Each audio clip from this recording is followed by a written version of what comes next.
Hi everyone, it's me, Catherine. I haven't made a video like this. 3 months. It's been like since June that I last made a video like this. Mainly because I didn't really know what to talk about. I was really not in the mood to record or anything like that, but I decided maybe it's time for me to do it after a while. Especially now that the weather has already started getting colder. It's like autumn already. It's like 15 degrees over here right now at 11 a.m. on a Saturday.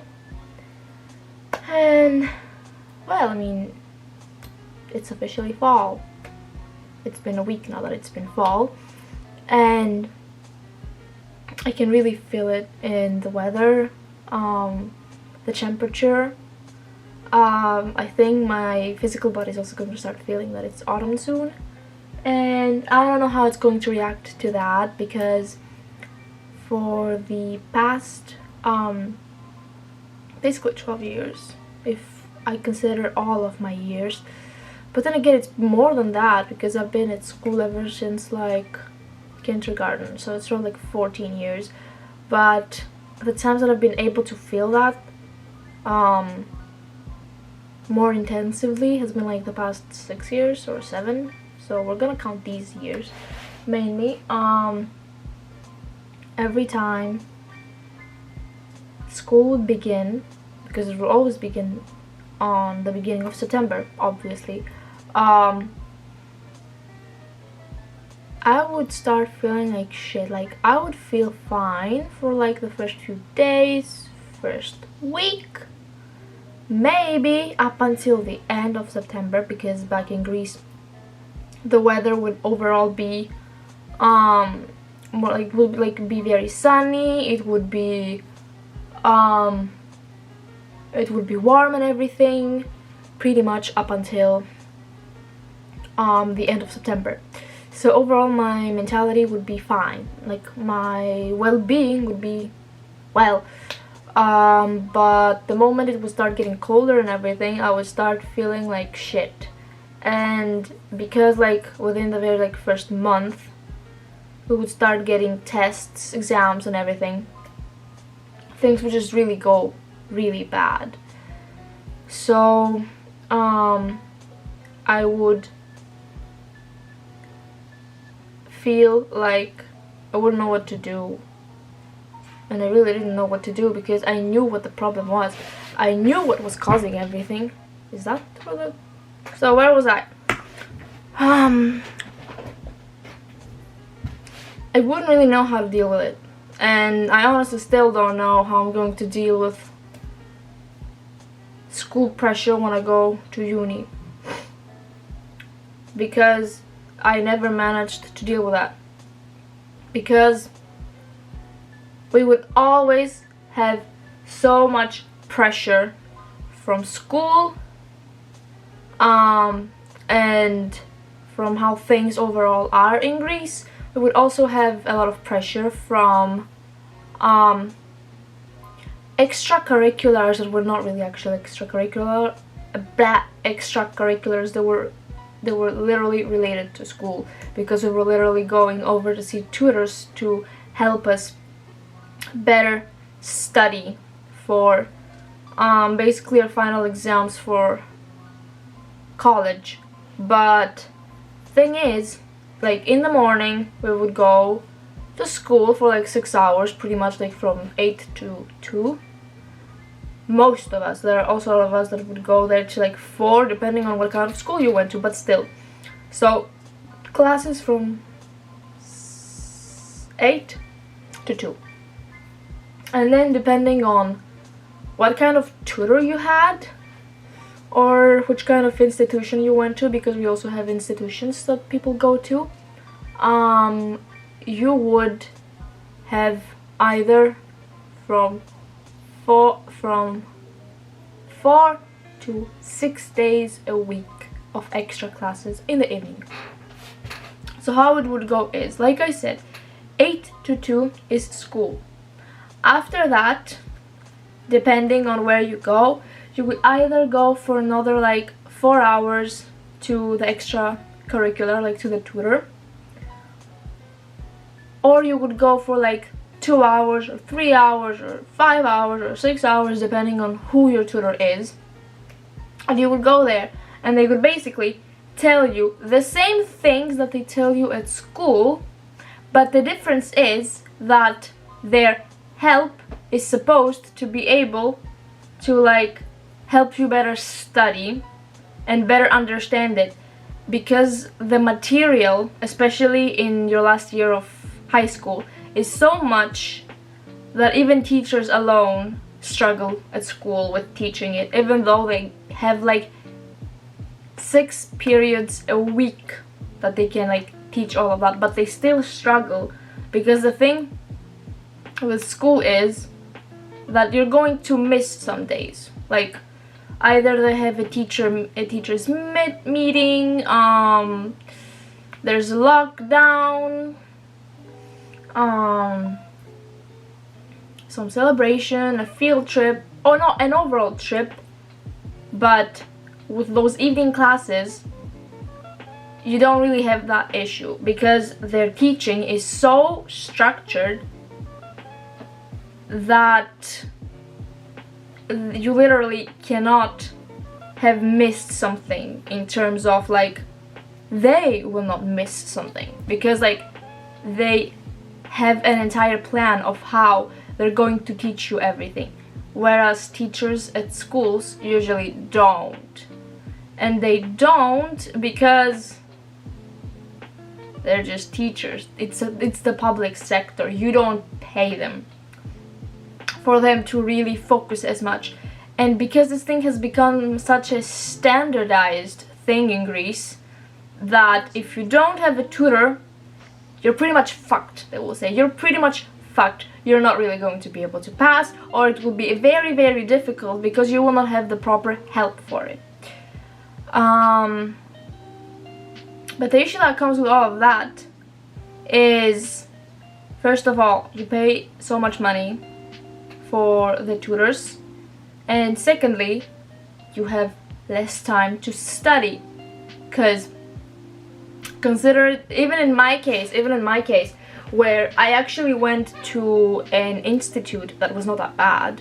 Like, I did not have classes every single day for like 4 hours a day. I did not have it like that. It was not that bad for me, but I had classes on Mondays from 6:30 to 9:30, so 3 hours. I had classes for 3 hours on Mondays.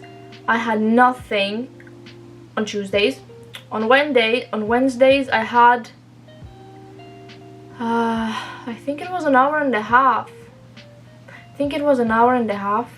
Or no, I need to remember. Yeah, it was an hour and a half. Same goes for Thursday. And on Friday I was there for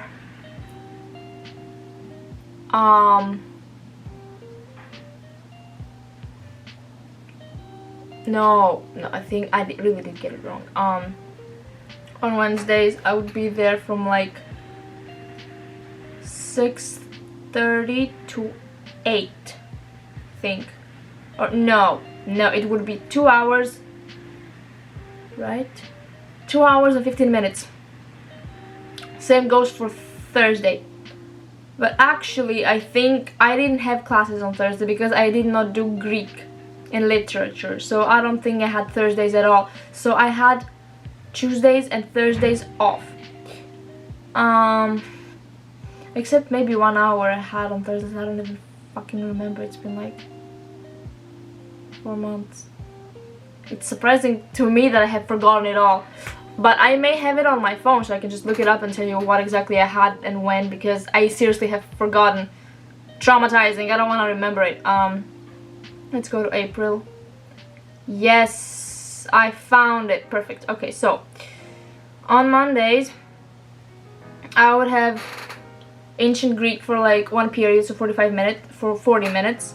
And then when would all of these start though?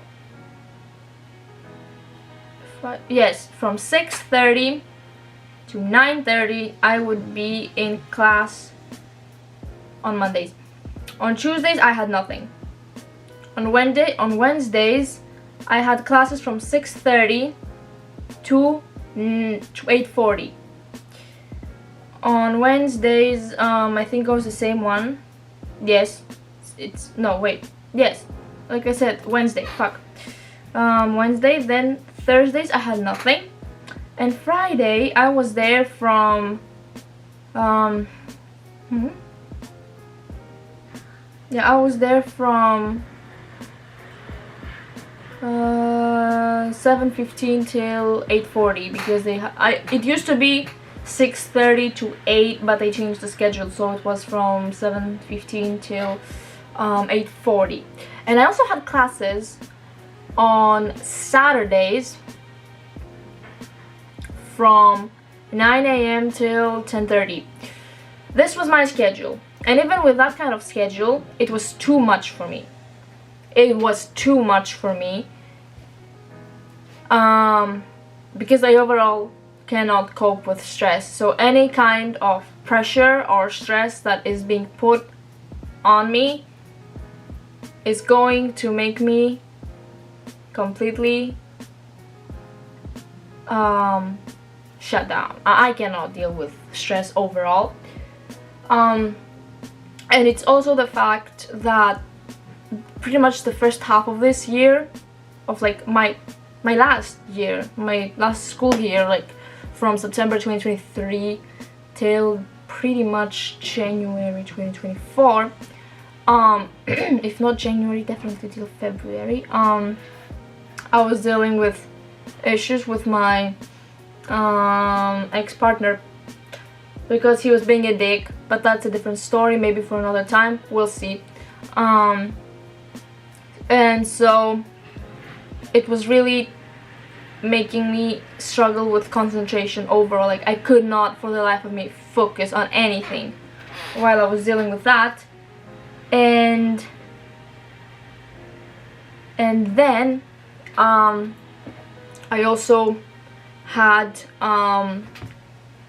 the issue of stress, since like I cannot for the life of me handle stress or anything. So I quite literally struggled so much with studying. I would like try to force myself to study, but to no avail. It would be very difficult for me. And then after the situation with my ex-partner ended, and then I met Alex and everything, I pretty much made the plans to move here and follow my second plan, which was move out the country and save money and study abroad, which is what I'm aiming to do here, like study here, because I have already found classes in English in Poland and everything to like do psychology and stuff, and so I'm going to aim for that instead. And I feel like during the cold months, like now that it's gonna start getting colder everywhere and everything, pretty much for us in the northern hemisphere and everything, and since school is starting and everything, I know a lot of us are going to be really stressed. We will not really know how to deal with things and everything. So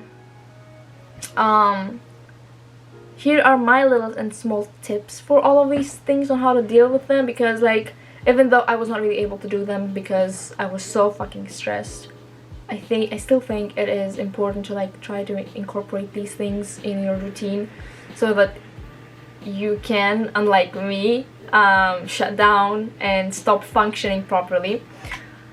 My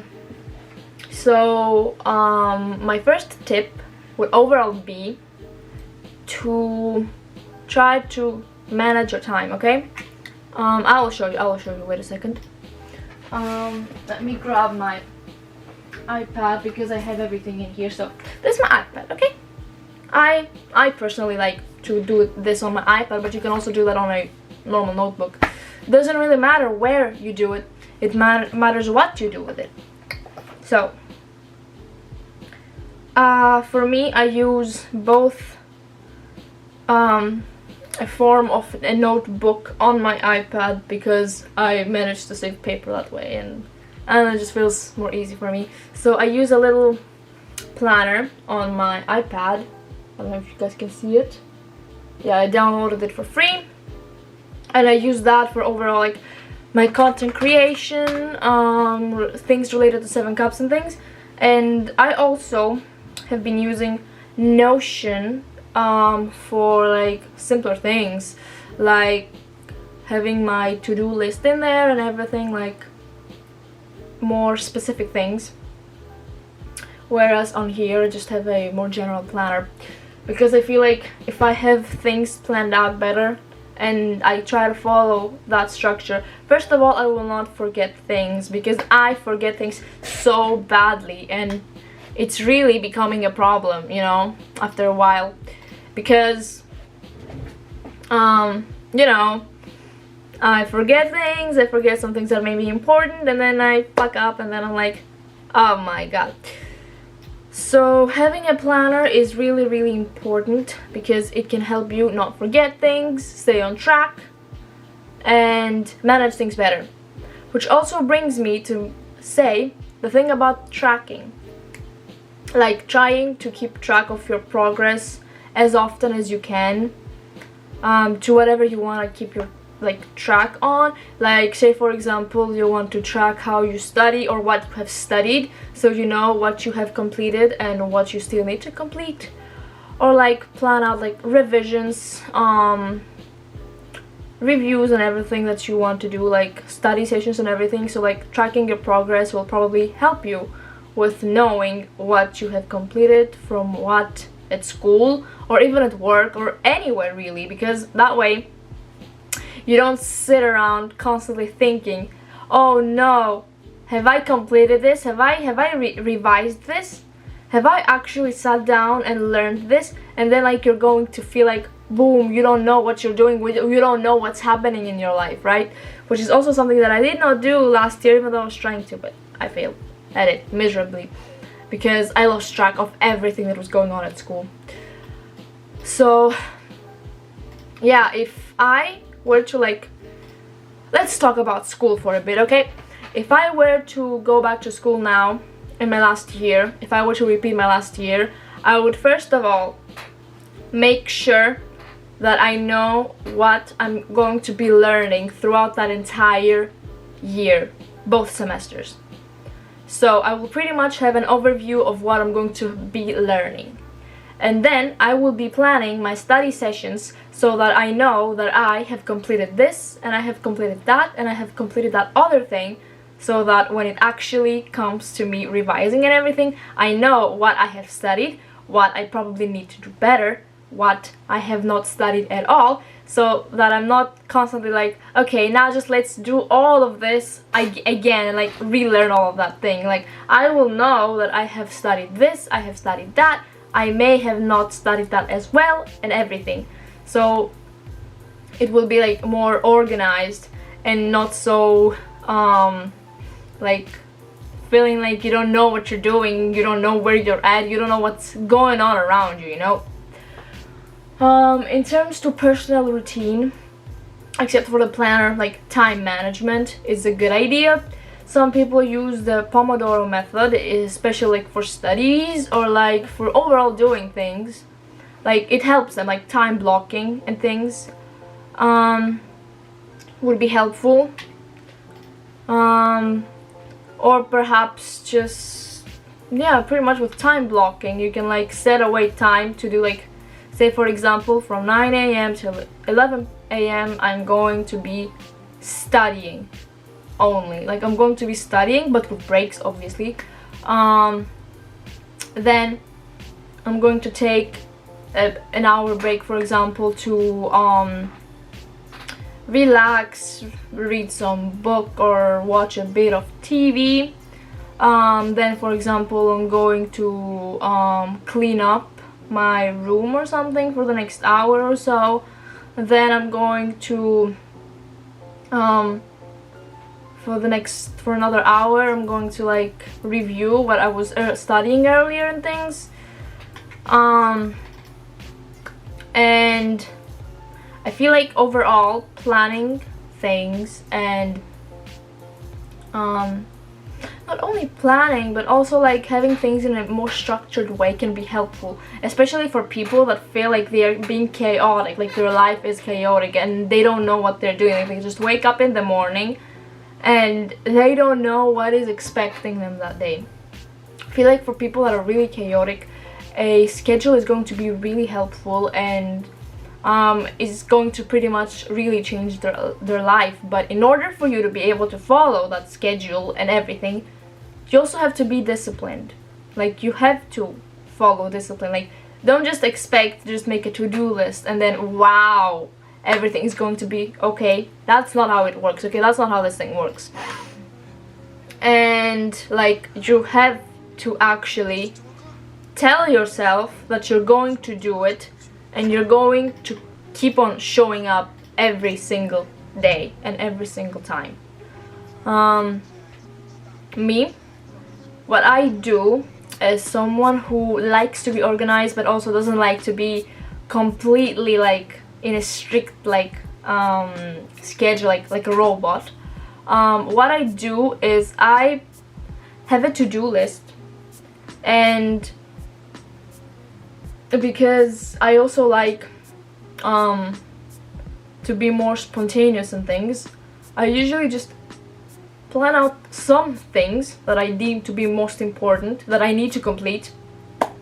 So I like set away time on my schedule for these things, and then for some other things I just don't even write them down, because like I give myself enough time to be able to also do these things. Like right now I'm recording this video, right? I wasn't planning on recording today. I didn't even know when I was gonna record.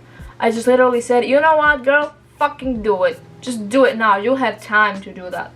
And so I'm doing this right now because I know that even though I will do this now, I will be able to do the rest of the things that I need to do. Because I have managed my time in a way that I have the ability to be a bit more spontaneous in things, and my time allows me to do that. Now, if your time does not allow you to be able to be spontaneous, then yes, probably having a bit of a more strict schedule would make sense. But also remember to take time, like make sure you make some time for yourself, your hobbies, the things that you're interested in, to relax and things, because during the cold months it can like we tend to feel like more our whole energy is like more inward rather than outward. So taking care of our well-being, taking care of ourselves, making sure that we have set time aside for ourselves, what we like to do, is going to really go a long way to like surviving and living during these colder months, because like it's gonna be cozy season. We're going to like want to lay in bed wearing a hoodie or something warm, or having a warm drink with us and wanting to like watch some TV or read a book, or do something fun with our friends, even outside. Like just because it's cold now doesn't mean you will have to stay inside all day, right? Like you can still go outside, just make sure that you wear something that is warm enough for you outside, and like try to take yourself out for walks, or plan something out with a friend, go to a nice coffee shop, or go if you live in a town like me and you have a city close to you, go to that city with your friend and spend some time there, go shopping, take some cute photos like I do. Like find things that make you happy that you can incorporate in your daily routine even during the colder months. Because if you don't do that and you just isolate yourself in your house all day, every single day for the next like half a year, yeah, you're probably going to end up feeling miserable. Probably. There are people that don't, but it's always important to see what works for you and what doesn't. So if you're someone who enjoys their time outside and their time inside like me, incorporate both of these in your routine. So make sure that you stay inside and you do the things that you like inside, and also make sure that you also spend some time outside and that you do things that you like outside, right? Yeah. So overall, like a lot of other people will also say, it is to make sure to incorporate a routine that works best for you, that best meets your needs, and that is going to ensure that you're not going to feel depresso espresso and things. And I think that this is all for today, at least. I'm going to do my best and make more videos like this. You can also comment what kind of things you want me to discuss, or what kind of videos you would want to see from me on YouTube, for example, or even what kind of content you want from me in the next months that are coming, even on Instagram or anywhere really. You can just comment down and I will do my best to manage to do whatever you would like to see more of from me. And I'm going to see you guys on the next video, either on YouTube or as a podcast, or even I will just see you on Instagram too. So until then, bye bye.